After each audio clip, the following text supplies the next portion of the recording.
And we're alive. All right, what is up, everybody? Welcome back to the Best Self Blueprint. So, as you all know, the mission of this podcast is to bring on people with the knowledge, insights, and experiences that'll help you move the dial towards becoming the best version of yourself, whatever that means to you. So, this guest is well known. He's been on here a few times already. We recently hosted a workshop all about coaching people on how to optimize their life, especially in terms of success and fulfillment, which we will dive into. But first, to reintroduce yet again, Justin Plez, what's up? What's up, you guys? Glad to be back. Glad to have you back. Be able to sit across from you, Trevor. I'm going to have some more beautiful insights and some knowledge bombs. Yet again. So, yeah, for the many of you who don't know this, we just yesterday hosted a workshop, a life coaching workshop about the game of life. Not necessarily the board game, but the actual game of your life and how to optimize it, like I said, between success and fulfillment. So, success we determined as the physical manifestation of the ideals that you're pursuing in terms of money in the bank account, physique in your body, quality of your physical tangible relationships, external progress, versus fulfillment, which is the more how you feel about yourself when you're by yourself, is how I kind of wrap it up in a neat little bow tie. But what we're going to run through is Justin came up with these 7 rules of life. So essentially rules of the game. So we're going to run through these, but for each one, we're going to have him talk about what the actual rule means on a general platform. And then we're both going to give our personal experience insights. So the floor is yours, the 7 rules of life. Thank you.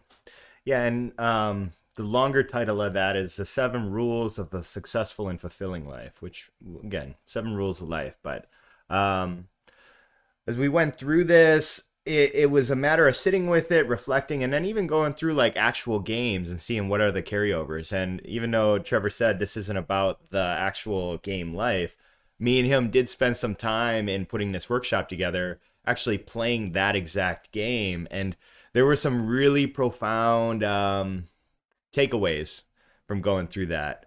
But one of the first rule that I threw down there is define your game, because all games, whether it's basketball, board games, anything you can think of, all of the most established games have very well-defined rules. Because without that, it can lead to a lot of frustration and confusion. And unfortunately, when we're born into this world, even though our parents and the people around us try to do their best to explain to us how to play this game, truth be told, most of them don't really know the clearly defined rules. So that's the first one. The first rule of life is clearly define your game. Yeah, and I think this can get broken down in a lot of different ways. So for me, this is what is your alignment? Like what puts you in alignment? That to me is defining like your game is your alignment in your life. And so for me, defining my game was really that matter of going down that very steep trajectory path of misalignment and feeling that physical, mental, and emotional discomfort, and realizing that it was a very critical point where I had to define my game. And because I got so clear and concise on defining my game and understanding the other rules that I won't give away yet, because of the clarity of that, it gave me such a clear drive of how to get back to alignment.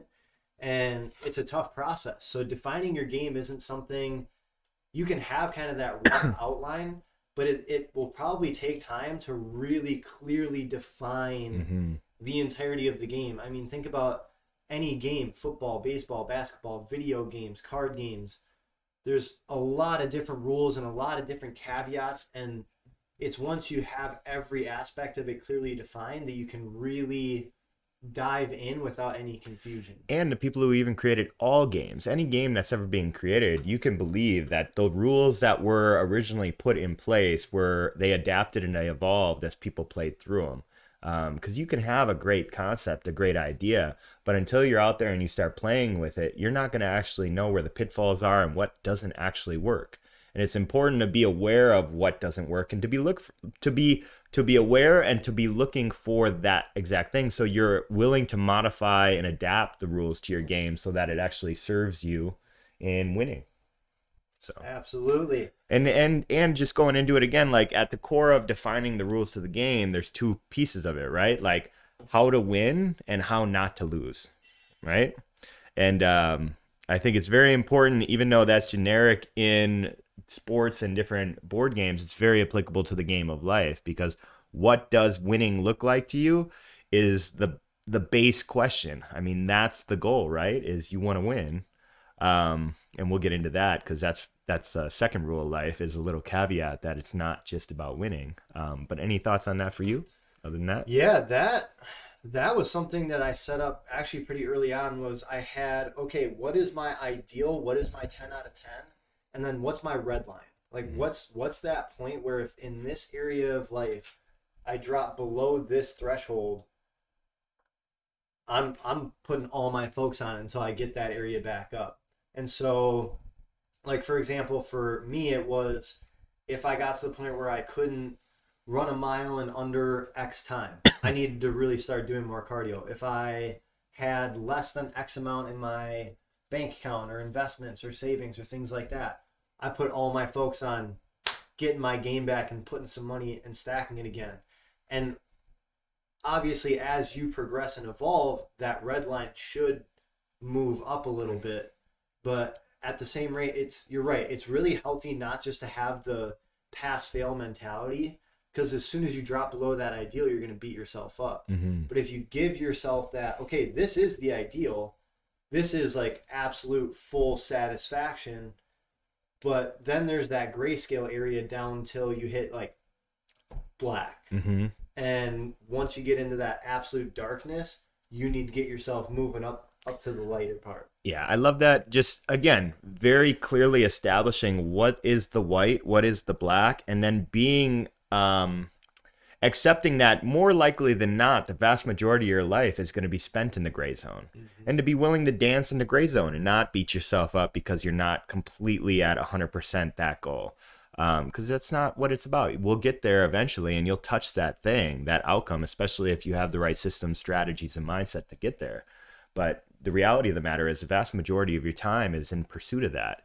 And that pursuit is usually in the gray zone. So, which I think brings us to the second rule, which is play is how we win. So I think this is really my realm that I take so much pride in, is just trying to enjoy that journey at a deep, fulfilling level.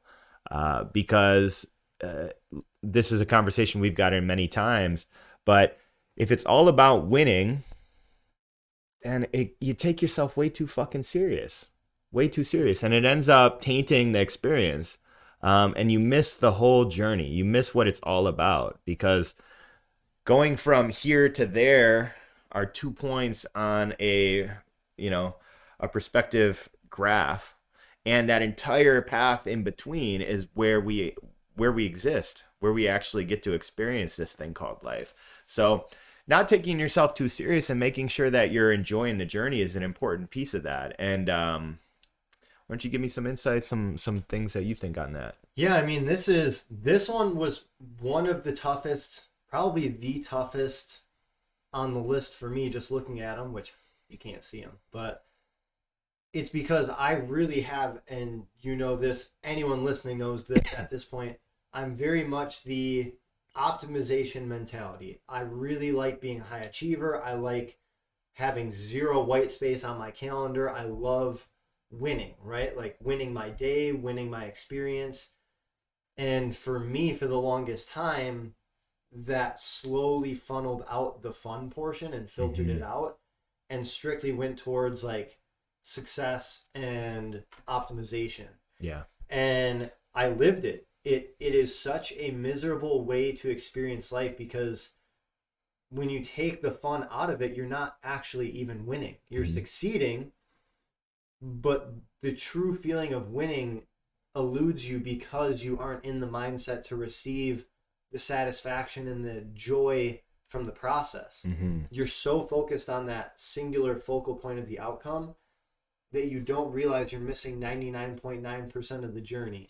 Yeah. And I think what really set me free in this was my motorcycle accident. And, then also having my ears open and my feelers out through meeting different clients and different people in my life, that you can have this destination you're working towards, but there's no guarantee you're going to get there, even if you're doing everything right. Like, you can just get wiped out by a freak accident that just ends up making it impossible to hit that goal. And if you weren't enjoying the journey to that, what did you just do? You just wasted your life. And I think that's just it. Like, acknowledging mortality, acknowledging the fragility of life is a huge and necessary part of being able to step into this idea of dancing along the journey and playing. Because it's just that, like, what is it all about? That's the defining question. Like, what do you want your life to look like? What do you want this experience to look like? And if it is all grind and no play, I just take the perspective that has the potential to really set you up in a bad space. And that's definitely not how I believe you win the game. So, well, and I think this is very much, I mean, people who tune in a lot have heard me use the term creatively disciplined. I think this is getting creatively disciplined. So, yes, you still do want to pursue the goal, right? Like, you want to achieve the outcome. That's your destination. But the entire trail to get there, that's the process. That's how you set up the play if you're very intentional about it. So having the creatively disciplined, the discipline is the outcome. That's knowing where you need to go to get what you want, right? Mm-hmm. But the creativity is setting up that path in a way that's playful, enjoyable, fun.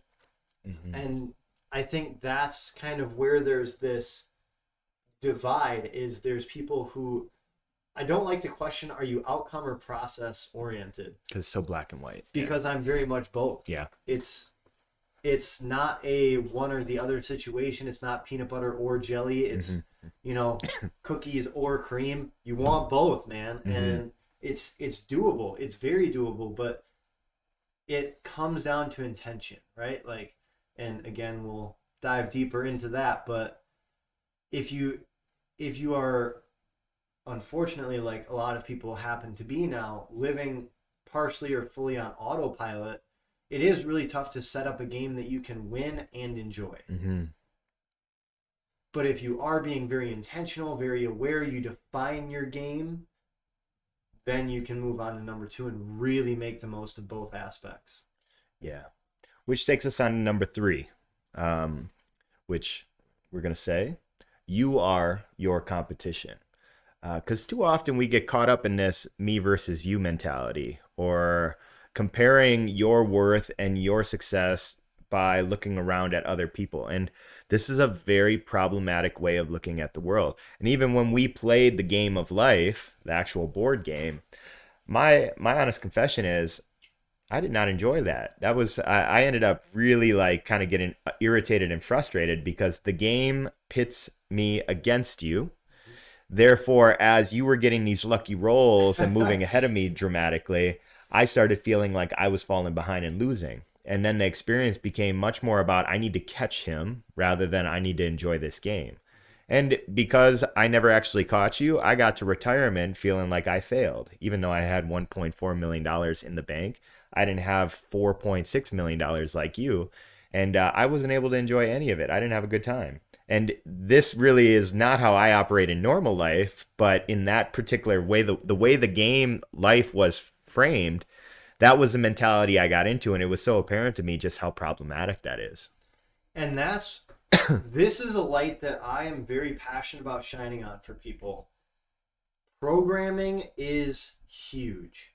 You have social media, you have your parents, you have your teachers, you have your friends, you have socioeconomic norms. You have all of these programs that, your ego gets in the way and says, well, I'm not stupid enough to fall for that. Mm-hmm. Why do you think social media is as big of an industry as it is? It's because they know how fragile that programming part of your mind can be.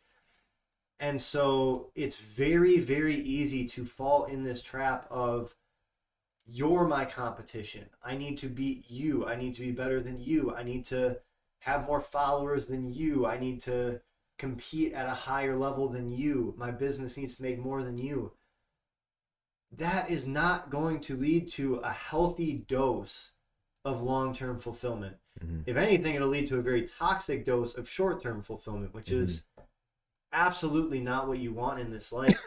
I mean, in my opinion, take it with a grain of salt. But the reason this one's so important to me is because I see so many people get down on themselves because of this comparison.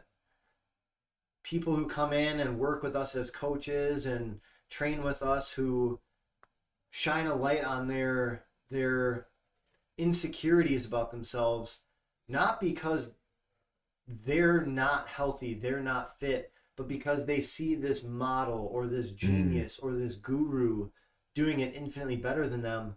But they forget one of the key lessons I've taught on this podcast up until now, and it's run your own race. Mm. So I've said this many times, but this is a new episode, so guess what? You're going to hear it again. I would much rather, in any race, except maybe Worlds, including Worlds, I would rather come in dead last and know that I tried as hard as I possibly could than come in first and know that I really didn't try at all. Mm-hmm. Because it's, if anything, yeah, it's feeding your ego a little bit, but then it's that toxic comparison aspect. I would much rather lean into who I'm becoming and that integrity piece of it and know that I performed at my best better than me 24 hours ago Mm-hmm. or a week ago or a month ago would have done. And that's where you really see leaps and bounds of progress, is when you take it from me versus you to me right now versus me 24 hours ago. Yeah. It's all about trajectory. Like, this is my grounding comeback when in the past I've gotten in my head of feeling like I should be farther along than I am. I mean, that idea is coming from comparison by default. Like, this idea of where you think you should be is really just created based on where you see other people at its core, in my opinion. And if you can zoom out of that and just look back at your trajectory, how far you've come, um, that's something you can be proud of most of the time. If you've been actively working on yourself and doing the things, even if it doesn't seem like you're all that much closer to the outcome, at its core you're improving as a human being, as a person. And it's oftentimes so important to just remember, like, a strong foundation is what's going to actually get you to your outcome and keep you there. And who you become along the road is the foundation. This is why so many people who win the lottery end up blowing all their money and being miserable. Like, they didn't create the person that actually deserved that money.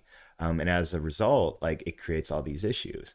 It's the same thing in fitness. Like, there's so many people that will do these really ridiculous problematic things to their health to get to an outcome, to weigh a certain amount or to attain a certain leanness. But then they end up shaving years off their life or years off the longevity of their body because they're breaking their body and obtaining that goal.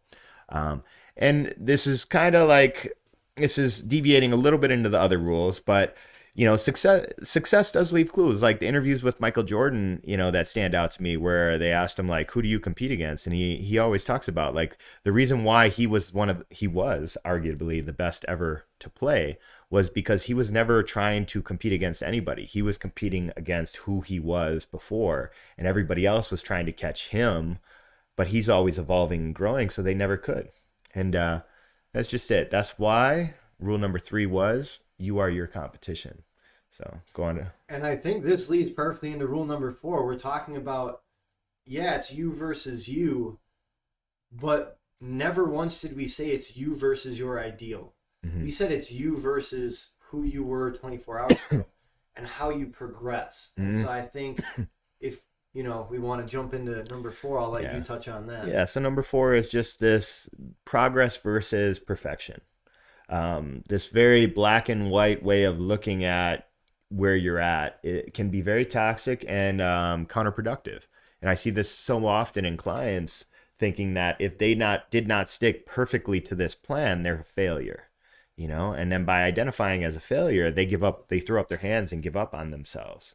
When from a logical standpoint, it makes absolutely no sense. If you started along this path to become a healthier version of you, why at any point would you just say, well, it didn't work, I'm just going to go back to what I was doing? Logically, it makes no sense, but it comes down to this idea that it's either this or that. I'm either perfect or I'm a failure. And again, it's about dancing in the gray zones and being real with yourself. That's going to allow you to stay consistent, stay on track, and then work towards that outcome.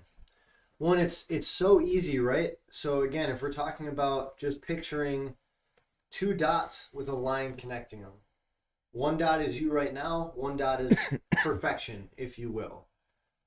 Well, that timeline continues, and as it continues, as long as you are putting in effort, you are progressing because you're learning, you're experiencing, you're developing. Even if necessarily you aren't seeing the results right now, you're revving the engine, right? Mm-hmm. You're spinning the tires, you're getting that going.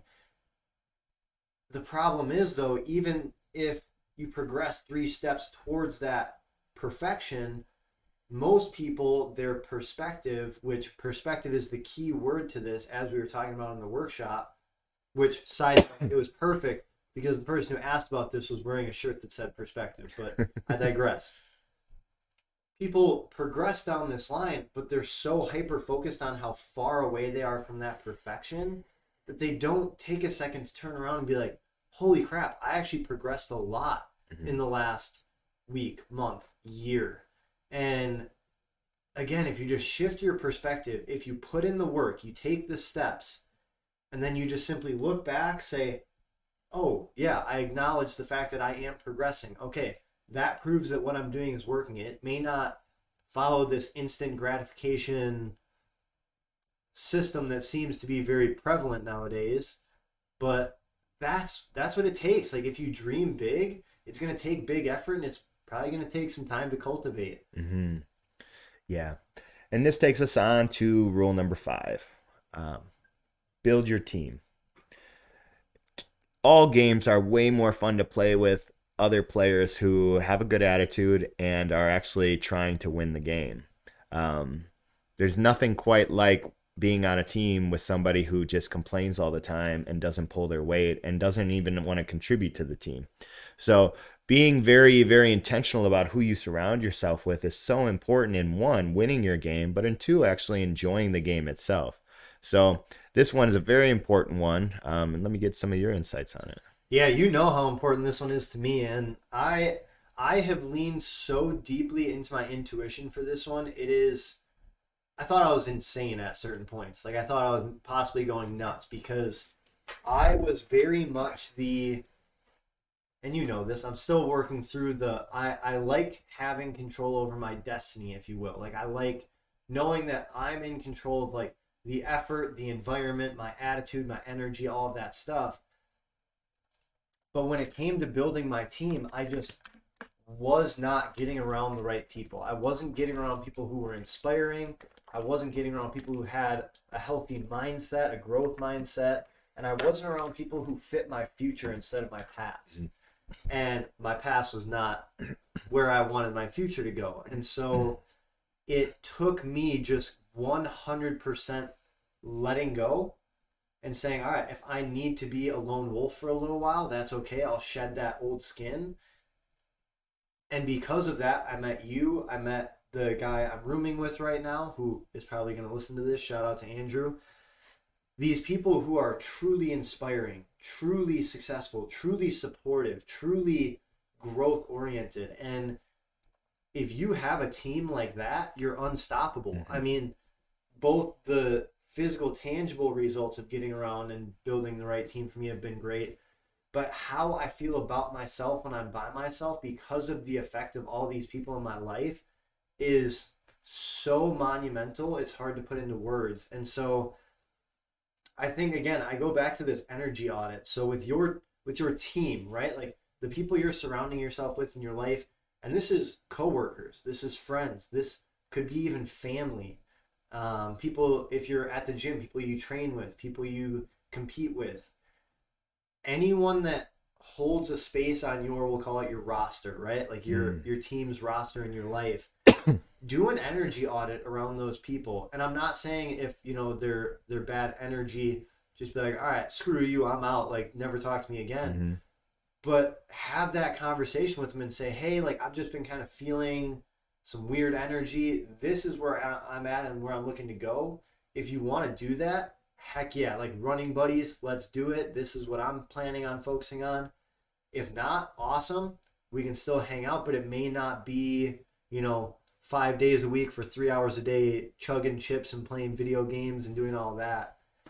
So this was so, I would put a gold star next to this one because of how much it affected my life, both in terms of negative and positive based on my timeline.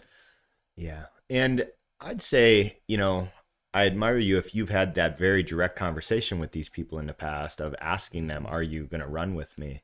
I guess in my experience, it was more so just this realization within me that as I evolved and as I went down this different path and I grew this vision of what I wanted my life to be, spending time in those situations, like at a bar, with a bunch of my friends drinking when everybody's getting drunk, and, just being honest and just feeling like I love you guys, but there are so many other things I'd rather be doing right now. Um, that was the big, like, aha, like I need to create some space in here and making it clear when I'm with them, like, and early on, here's again the honest confession. Early on, as I started to really work on myself, and you start to do the things, when you get around certain people who don't align with that, there are these little flare-ups of judgment of you shouldn't be doing that, you should be doing this differently. And that came through in how I showed up in those interactions.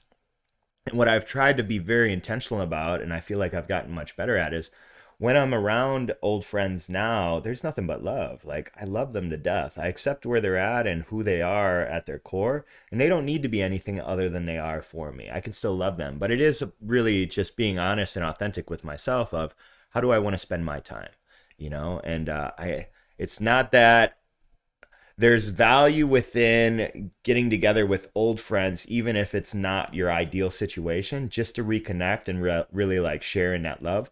But yeah, the difference of making it a weekly endeavor versus a monthly or even a biannual endeavor is something that I've had to find balance with. But, it's just like you said, it's not that you just cold stone cut them out and say, hey, I have no time for you anymore. Like, that's the wrong way of going about it. And, you'll end up carrying a little bit of a burden and a guilt inside you if that's how you go about it. It's just that, like, who do you want to be? How do you want your life to be? And, like, how do you want to spend your time? And when you get really intentional about that, some of these tough decisions don't become as tough, especially when you get some reps in and you've been practicing it and you see the payout.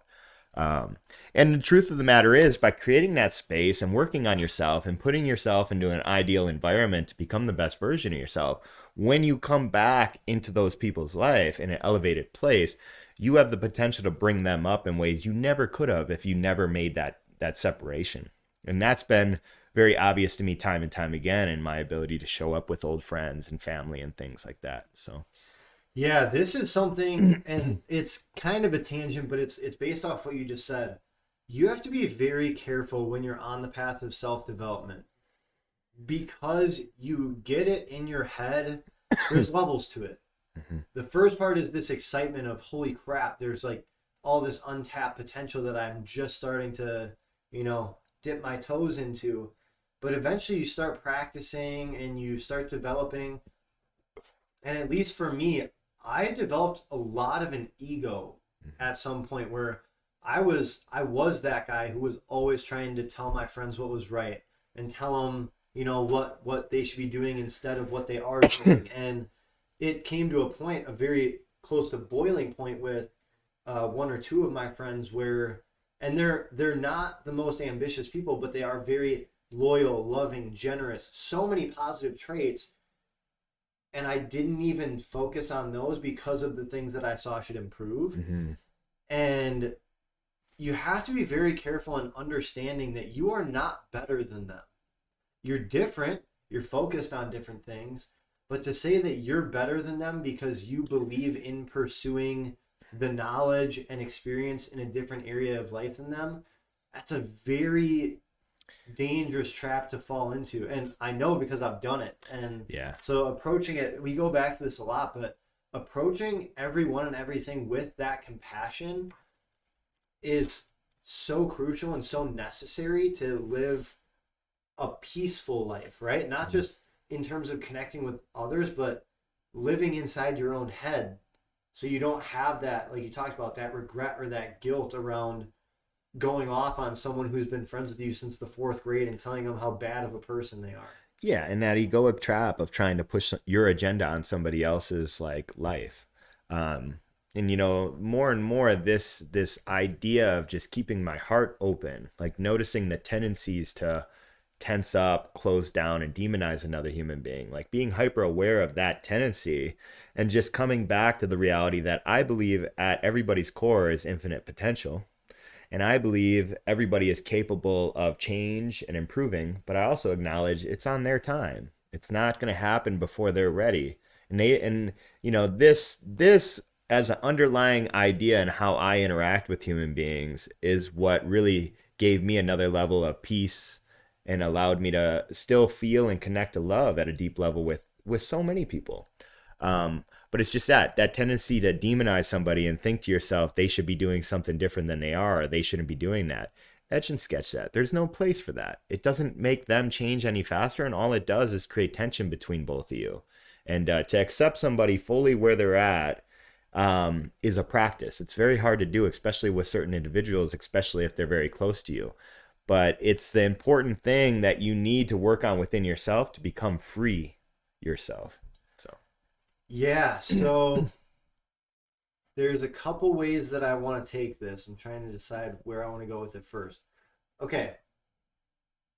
I think a big piece of this is realizing, so I'll go into my spiritual beliefs, but I'll tie it back to whether or not you agree with me on that. It's still true. So my spiritual beliefs is that essentially each piece of consciousness, whether it's a different human being, a bug, a tree, whatever, I think it is all consciousness, which to me is God, experiencing itself in different ways. Mm. And so, me judging another human being, which I still do, I'm not even going to act like I don't judge at all. You would all call me out in the comments, but judging someone else is like judging a variation of you.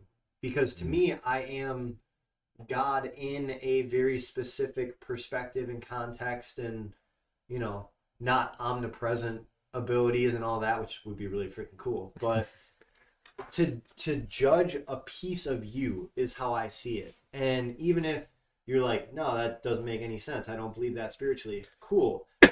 You're still judging someone who is you, just with a different life experience, different circumstances, different neurochemical makeup and microbiome makeup, and consciousness, base consciousness is just there. It's there to experience and absorb information and hopefully apply some of that information.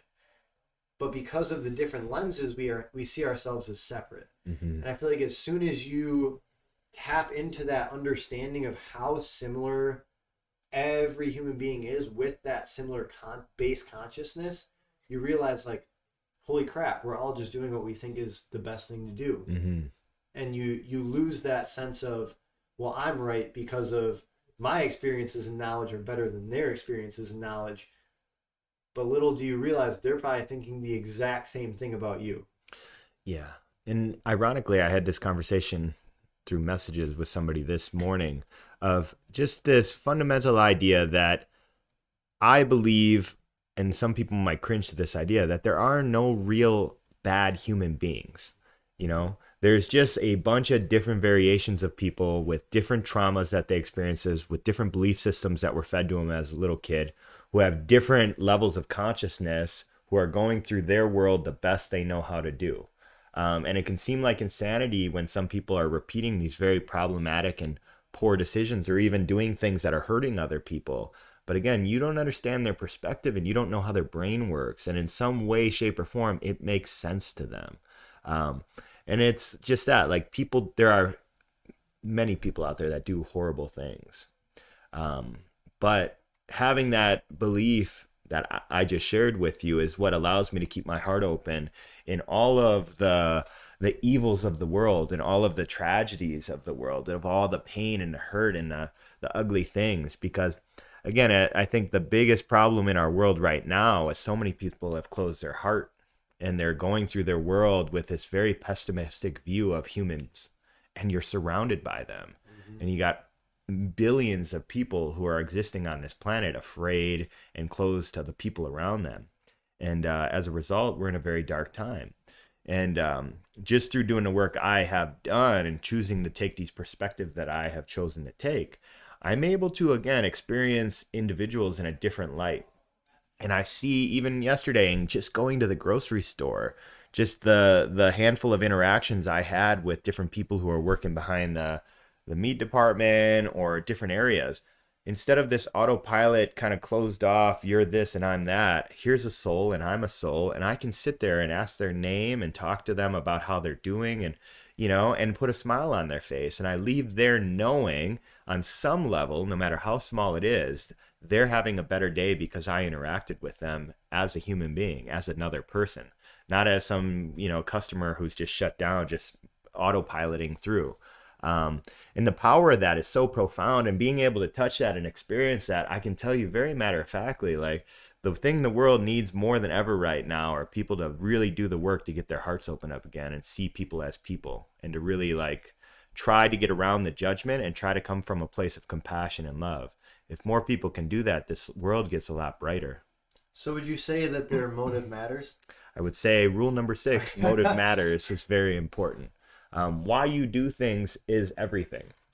And in our workshop yesterday, we had a very beautiful metaphor that we actually played on. We set up what was thousands of pounds of plates, literally thousands of pounds of plate weights on one end of the gym.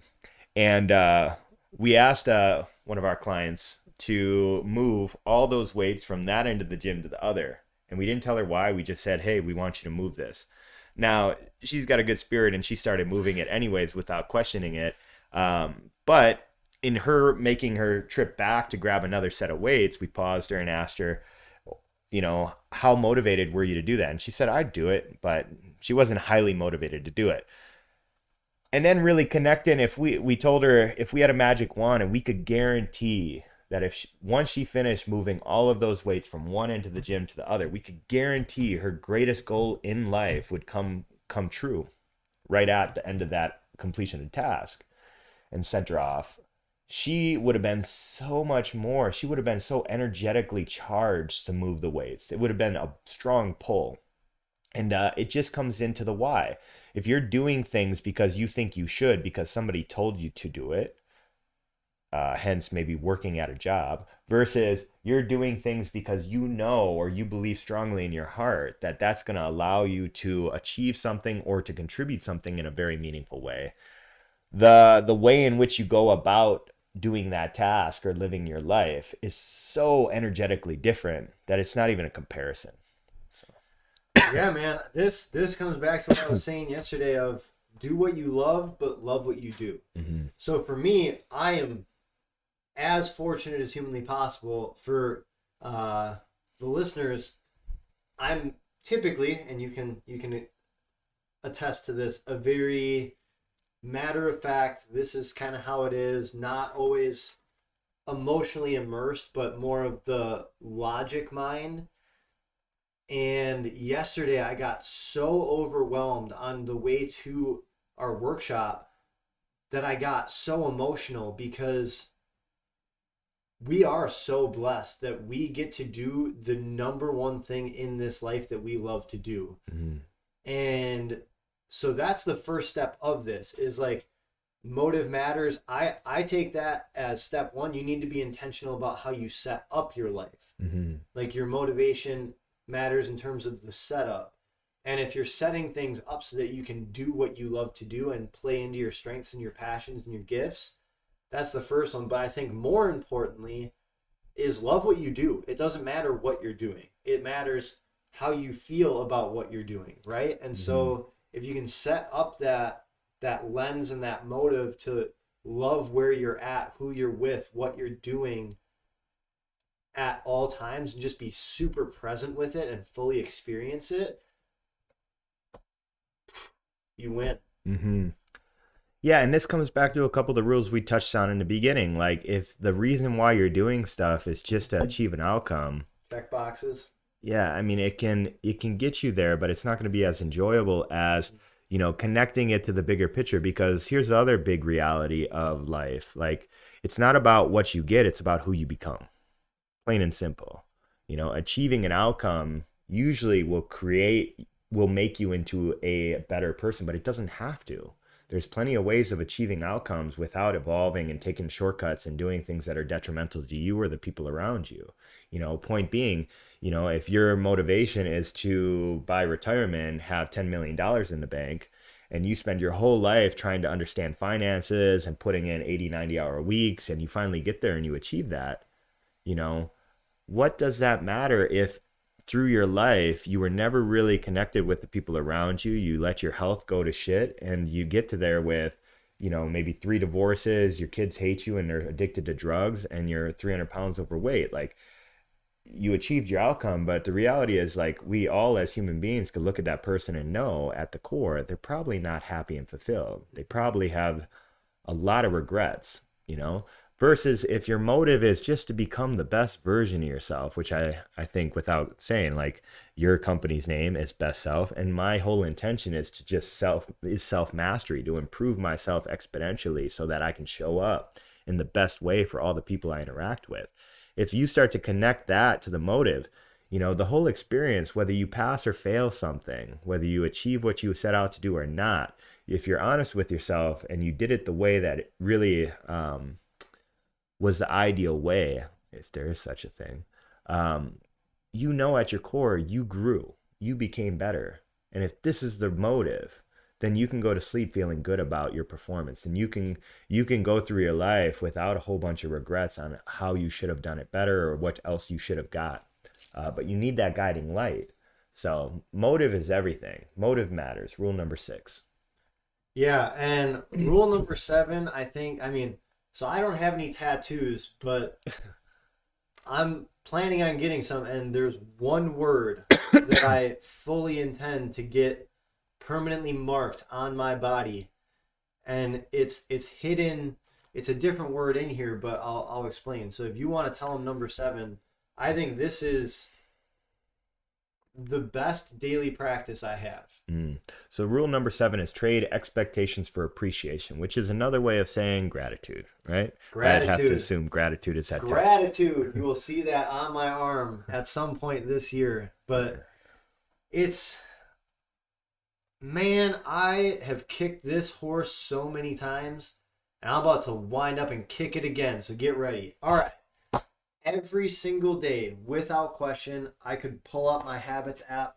I probably have like a 99% in this category. Every day before I even get out of bed, I think about at least a few things that I'm grateful for.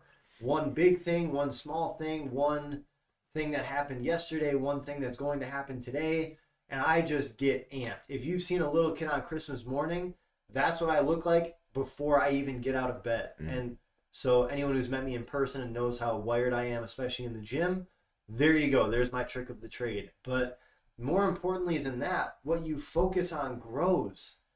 It's as simple as that. If you're focused on gratitude, if you're wiring your synapses to pick up on things to be grateful for, it is the most crazy momentum effect that you will probably ever see in your life in terms of mindset shift.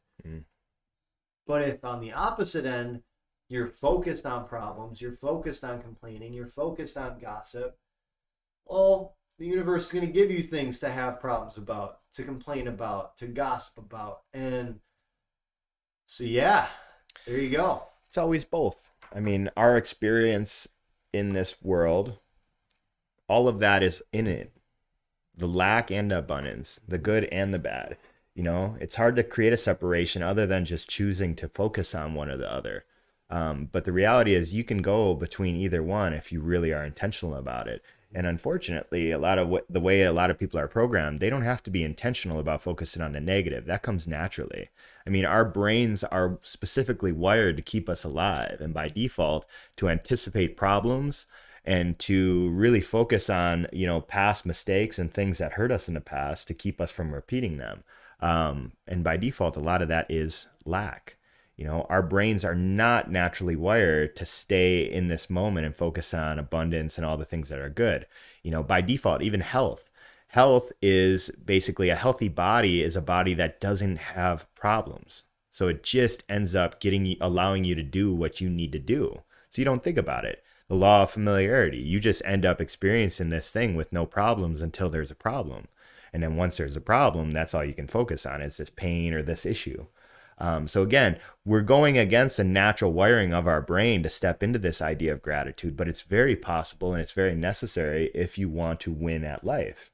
Because if you can go about your day focused on the things that you are grateful for, focused on the abundance that's all around you, the energy that you bring into your day and into all the interaction is so dramatically different than energy you bring into it if you're just focused on this shouldn't be this way and I hate this thing and I don't want to do this. And again, it's so apparent in just your interactions with people around you. Who would you rather spend more time with? Somebody who's really grateful in a good headspace, who wants to who's just in love with life, or somebody who's whining and complaining about everything that's not going right, you know? And it's just important to be honest enough with ourselves where we are spending our times. Because the people who are complaining and whining and like in a bad headspace, they don't necessarily want to be there. Some of them might, but most of them, if they're honest, they don't like how they feel. They just don't know another way. And like you said, the morning practice of trying to set the tone, the energy for the day, and being very intentional about trying to check in with that is what's going to give you your peace, is what's going to give you your power and your freedom in life to play the game at a high level and to win it ultimately.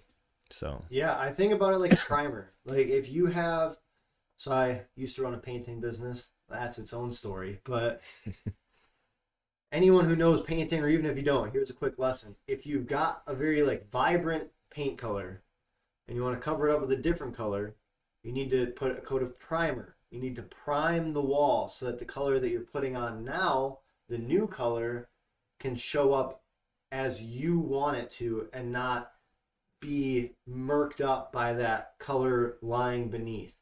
I think about this like days, the energy of different days. So whether I had the best day in the world, the worst day in the world the day before, my gratitude practice is my primer that allows me to put the color on the wall that I then want.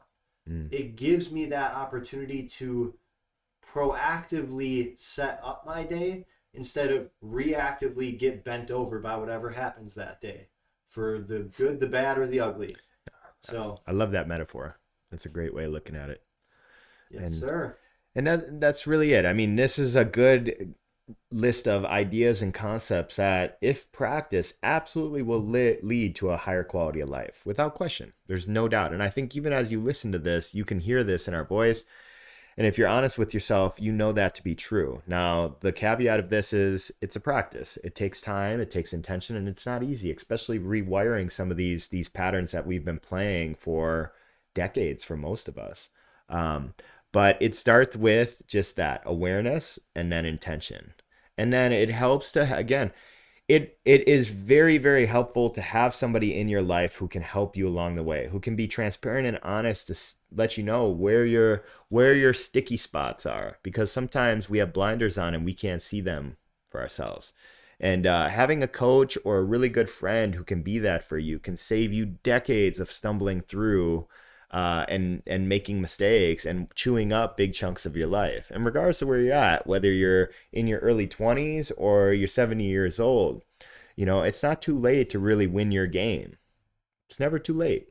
But it starts with just this, like, you have to be real with yourself. You have to be honest with yourself. And then you got to want better, deeply want better. So Yeah, so I'm gonna end this with a statement, and then I've got one question for you. These are all practices, like he was saying. But here's the thing. We're just talking to you through a microphone, through a camera. We can't make you do this stuff. But I'm guessing, especially if you've made it this far through the podcast, you're pretty dang invested in bettering yourself. So do them. And it's not a destination. That is the most frustrating yet liberating part of everything that we just laid out, is there is no destination to defining your game, because as you evolve and experience new things, your definition is going to evolve and change. Play is how you win. Well, you don't play for 60 minutes and then game over. Cool, you won. No, every day you have a new 24 hours to keep playing, keep growing, keep winning. You are your own competition. Well, guess what? Every day you have that day old version of yourself that you get to now compete against. Progress versus perfection. I do not believe you if you tell me that you are perfect in every area of life so you can now be done. Mm-hmm. You can always progress, you can always get better, and that's what really at the end of the day life is about, is progressing, evolving, growing, learning, and having freaking fun doing it. Building your team, you're always meeting new people, you're always doing these things. So although I went through most of the list, I'm not going to go through the rest. You get the point. It is a practice.